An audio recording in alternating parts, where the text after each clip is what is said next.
Welcome. In this video I'm going to show you how you can create a stacked bar chart of a single variable using Python and my stikpetP library.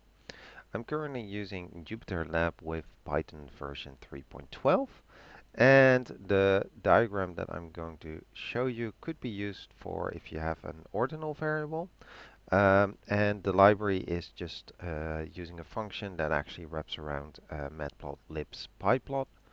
To show you how to use it, I'll first need some example data, so I'll load in Pandas so I can load the GSS General Social Survey 2012 adjusted for some example purposes data.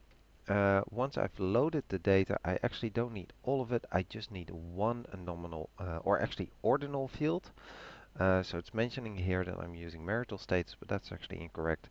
As you can see, I'm using accounting scientific as an ordinal field. And to give you a quick impression, here are the counts. So for example, 100 people thought it was very scientific.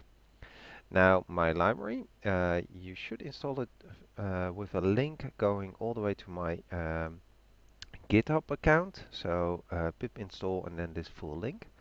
Once you've installed it, you should be able to load it just as any other library. The function of interest is VI for visualization bar stacked single.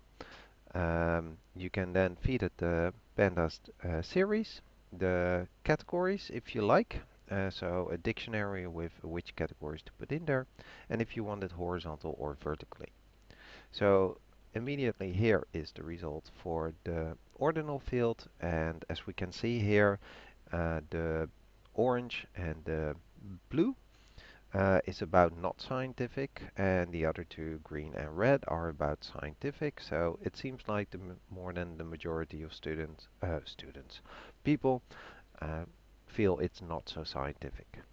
Um, as mentioned earlier, you can also specify which categories and put them in the proper order. And then if you like, put a V for vertical, and then it will actually show the same results, but then vertical. Alright, that's it. I hope this video was helpful, and thank you for watching.